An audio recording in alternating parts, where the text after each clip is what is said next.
Hello tout le monde. Cette vidéo est la deuxième vidéo de la série consacrée à la création d'un site professionnel de présentation. Nous avons précédemment créé une page web simple avec une structure HTML basique. Maintenant, nous allons décorer cette page avec un peu de CSS. Allez, c'est parti!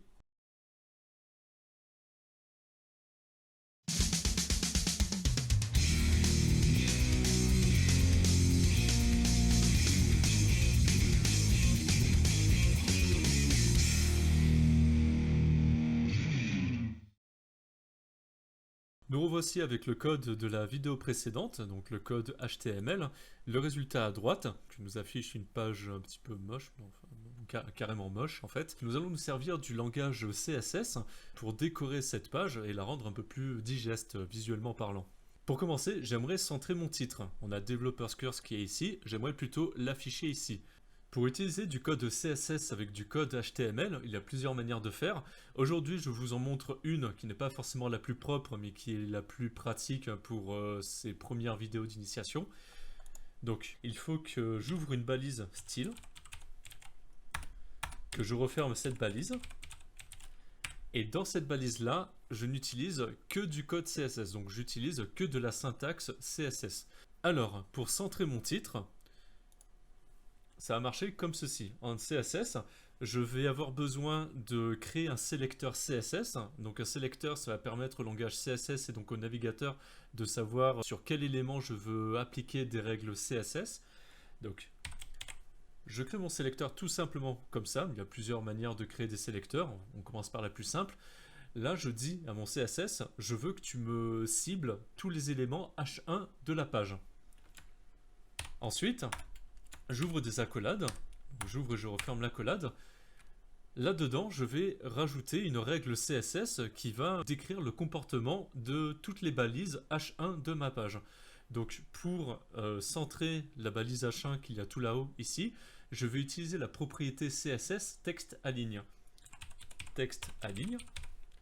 Et lui affecter une valeur. Je pourrais très bien lui affecter la valeur right pour lui dire bah écoute, colle-moi le texte à droite. Sauf que moi je veux que ça soit centré, donc je vais utiliser la valeur center. Je sauvegarde, je recharge ma page, et vous voyez que Developer's Curse s'est bien mis au milieu tout en haut. Je vais faire la même chose pour bienvenue sur ma page de présentation pro et également sur ma liste. Donc je vais à la ligne, je crée un nouveau sélecteur, donc là ça va être le sélecteur H2, et ça va être la même manipulation qu'au-dessus. Je lui rajoute texte, aligne, center. Mon H2 s'est bien mis au centre. Voilà, je vais faire la même chose pour UL, donc si je suis le même process, je vais tout simplement faire UL, etc. etc. Maintenant c'est un petit peu barbant. C'est un peu barbant parce qu'en fait, je crée plusieurs sélecteurs, mais tous ces sélecteurs ont la même règle CSS. Donc en fait, je vais dupliquer mon code pour pas grand chose. C'est-à-dire je vais avoir plusieurs éléments qui vont utiliser la même règle. Je ne vais pas à chaque fois répéter chacun des sélecteurs et remettre exactement la même règle. Le langage CSS nous permet de créer des sélecteurs puissants. Par exemple, je peux créer un sélecteur de ce type-là. Je dis, je veux que tu me cibles tous les H1, mais je veux aussi que tu me cibles tous les H2 de ma page. Et je veux également que tu me cibles tous les éléments UL de la page. Donc tous ces éléments-là, je veux que tu leur appliques le texte à ligne center. Donc je retire ces lignes ici. Hop. Je sauvegarde. Je rafraîchis. Et on voit bien que Developer's Curse, bienvenue sur ma page de présentation pro et la liste de sélection sont tous centrés. Maintenant, j'aimerais rétrécir mon image, qui est gigantesque. La rétrécir, puis également la centrer. Alors, pour la rétrécir, déjà, je crée donc un sélecteur. Je dis, bah, je veux sélectionner toutes les balises images, IMG et entre accolades. On va déjà rétrécir notre image. Alors, la propriété CSS pour rétrécir une image, c'est width, que je dois très très mal prononcer. Donc, W-I-D-T-H. Et je lui donne une valeur. Je peux lui donner une valeur en pixels, je peux lui donner une valeur en pourcentage. Ici, je vais lui donner une valeur en pourcentage. Je vais lui dire, écoute, tu vas prendre 20% de l'espace dont tu disposes. Donc je mets 20%. Alors WIDTH, c'est que la largeur. Hein. Et si je recharge, on a bien notre image qui ne prend que 20% de toute la largeur de ma page. Maintenant, je veux centrer cette image. Il y a plusieurs stratégies. De toute manière, en informatique, il y a toujours plusieurs manières de faire une même chose. Le but étant de trouver la meilleure, ou au moins l'une des meilleures. Ici, je ne vais pas trop m'embêter, je vais simplement décaler mon image vers la gauche. Je vais par contre la décaler de manière un peu intelligente. Pour la décaler, je vais utiliser la propriété CSS margin left. Et comme mon image fait 20% en tout, donc 20% des 100%, donc il me reste entre ce point-là et ce point-là 80%. Si je veux mettre mon image au centre, il faut donc qu'il y ait 40% à gauche et 40% à droite. Donc je vais décaler mon image de 40% depuis la gauche. Je sauvegarde, je réactualise et l'image est bien affichée au milieu. Ensuite, nous avons les deux liens qui sont ici. J'aimerais que le lien me contacter soit collé à droite. Comme ça, on aurait mes projets à gauche et me contacter à droite. Donc, je crée un sélecteur, mon sélecteur A, pour sélectionner toutes les balises A de ma page. J'ouvre mes accolades. Donc, pour mettre un élément tout à droite de la page, il y a également plusieurs manières de faire. Je vais utiliser la propriété CSS float. Float pour faire flotter mon élément à droite. Donc, je lui dis float right. Je sauvegarde. Je réactualise et on voit que en fait mes deux éléments sont affichés à droite. C'est pas tout à fait ce que je veux. Moi je veux seulement qu'il y ait l'élément contact à droite et l'élément projet à gauche. Donc il va falloir que je trouve une manière de sélectionner qu'un seul lien sur les deux, pas les deux en même temps. Donc une des manières de faire, une des manières les plus propres de faire est de rajouter un attribut classe à la balise A qui m'intéresse. Donc je rajoute l'attribut classe. Je lui donne une valeur, la valeur que je souhaite. Là, je vais lui donner la valeur va à droite, va à droite. Et grâce à ça, grâce à ce nouvel attribut, ici, au lieu de cibler toutes les balises A de ma page, je vais pouvoir cibler directement une classe. Je vais cibler la classe va à droite. Donc comme vous pouvez le voir, quand je veux cibler une balise HTML, on donne juste le nom de la balise. Par contre, si je veux cibler la classe d'une balise, il faut que je mette un point pour dire attention, ça va être une classe ici, et je lui donne le nom de ma classe. Donc mon navigateur, lorsqu'il va lire ce fichier-là, il va voir les styles CSS qu'il doit appliquer, et quand il va arriver à cette ligne-là, il va dire ah, il faut que je trouve un élément dont la classe va à droite. Il regarde le code HTML, il trouve cette balise-là qui a la classe va à droite, donc il va appliquer la règle float right seulement à cette balise-là. On teste, je sauvegarde, je raffiche, et voilà.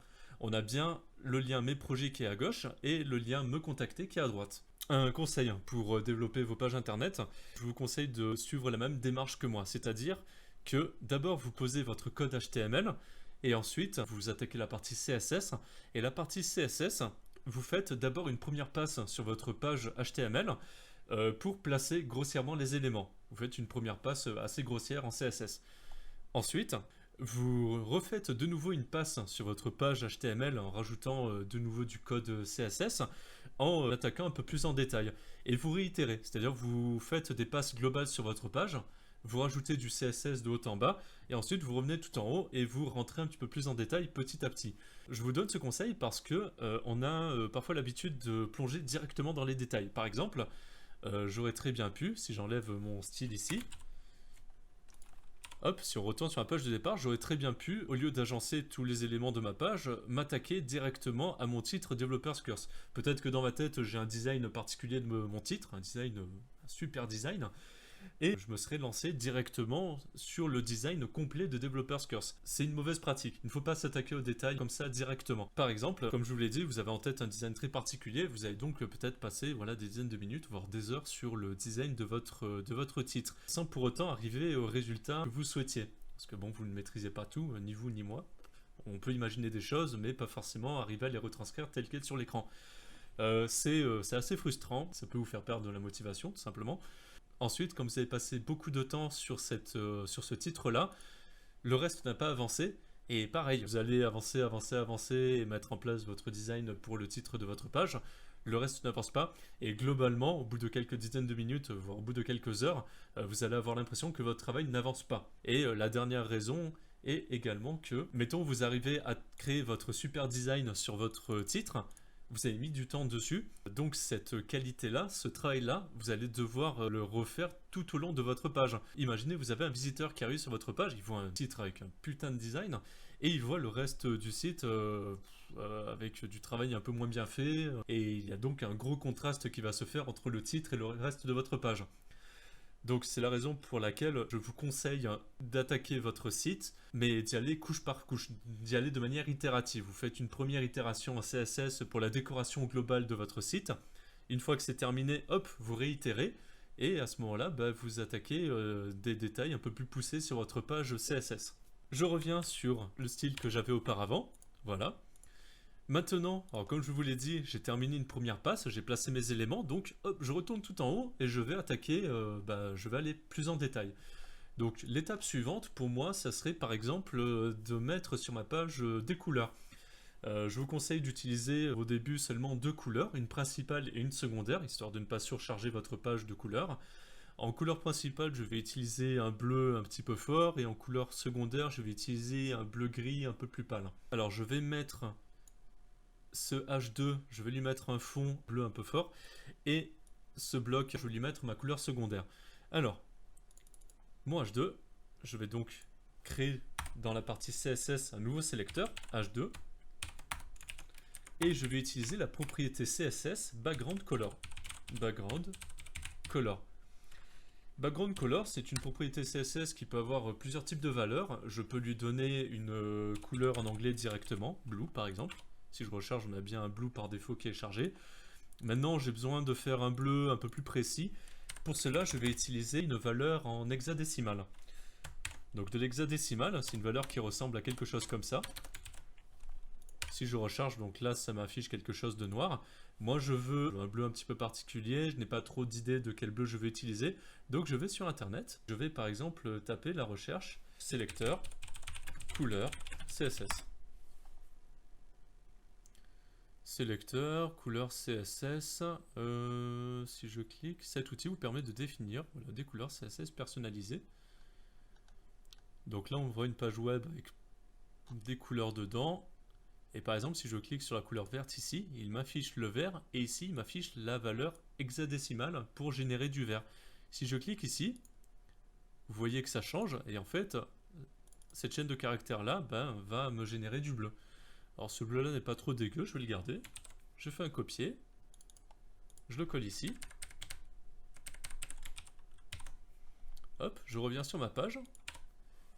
Et on a le bleu qui s'est mis ici.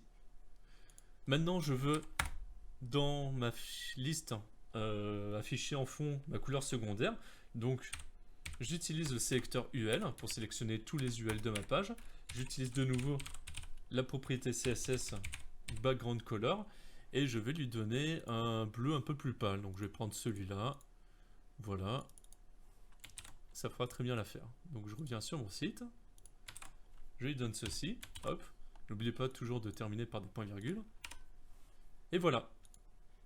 Pour finir, je vais arrondir les blocs bleus et bleu un petit peu plus pâle. Et je vais créer des jolis liens en dessous de ma page. Alors, pour arrondir les blocs, il y a plusieurs manières de faire. Moi, comme je suis un gros flemmard, l'informatique et la flemmardise sont deux choses qui vont de pair. Je sais que arrondir des bords, c'est quelque chose qui a été fait des milliers, des millions de fois par d'autres personnes. Et je suis absolument sûr que sur Internet, il existe des outils qui me permettent de générer automatiquement du code CSS pour arrondir les bords de mes deux blocs. Donc je vais sur Internet. Alors je sais que la propriété CSS pour arrondir des bords c'est border radius il me semble. Donc je tape border radius, générateur CSS. Hop là, va pour celui-là. Donc vous avez un tas d'outils comme ça qui existent sur Internet qui vous permettent via une interface graphique de générer très facilement du code HTML et du code CSS. Il ne faut pas hésiter à les utiliser car ces outils-là créent du code qui va être adapté quel que soit le navigateur qui va lire le fichier, qui va lire le code. Il faut savoir que parfois quand vous faites du CSS très spécifique ou de l'HTML très spécifique, il peut y avoir des différences d'interprétation d'un navigateur à l'autre. Donc ce genre d'outil-là vous génère du code qui normalement fonctionne sur la plupart des navigateurs. Donc pour revenir sur cet outil, on voit ici que je peux arrondir beaucoup plus les côtés, donc je vais arrondir comme ça, et automatiquement vous voyez qu'ici il met à jour les valeurs, donc en fait il génère en temps réel le code CSS. Alors moi ce qui m'intéresse ce sont les border radius. Cette propriété CSS là ne m'intéresse pas, il s'agit de la propriété qui définit le bord autour du bloc. Moi je m'en fous, je veux juste que mes angles soient arrondis. Donc je vais prendre ces 3 lignes là et ensuite les copier-coller dans mon code. Donc moi je veux qu'elle soit effective sur ce bloc là et ce bloc là, donc je vais créer un sélecteur H2 et UL, et dedans je leur mets comme règle les border radius. Je sauvegarde, j'actualise et on voit bien que les bords sont maintenant arrondis. Pour terminer, je veux m'occuper de ces 2 liens là. Alors les 2 liens posés comme ça ici, ça fait un petit peu moche, on a l'impression qu'on a posé les trucs ou qu'on n'a rien fait avec. Donc je vais créer un sélecteur A, hop, et de la même manière que j'ai trouvé un outil en ligne pour générer du code CSS pour arrondir les bords, je vais également chercher un outil en ligne qui va me permettre de générer de jolis liens.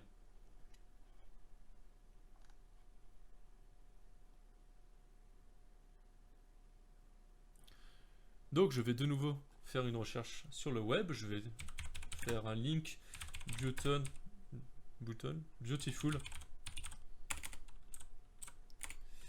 générateur. Hop, et donc c'est un lien sur lequel je suis déjà allé.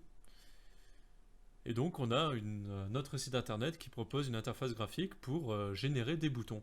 On voit qu'il y a un bouton par défaut qui est généré ici. Quand je passe le curseur dessus, on voit que le design change.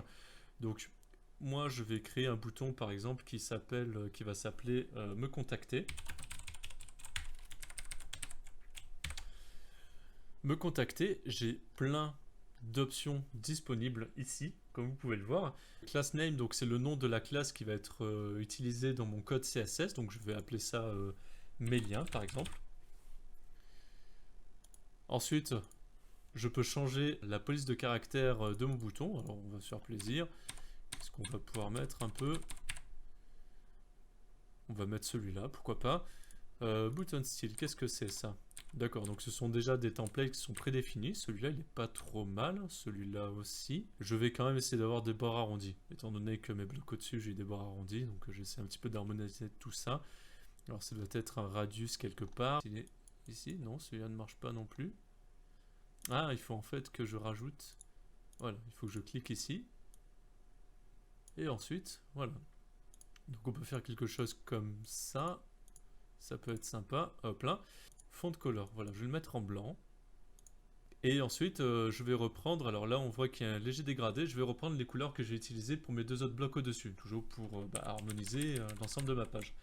Donc je prends le code hexadécimal de ma couleur principale. Là ici, je vois un gradient color 1. Et ici, vous voyez que on peut rentrer notre valeur en hexadécimal. Alors par contre, il m'a fait sauter un caractère. Voilà. Et la couleur 2, je vais prendre ma couleur secondaire.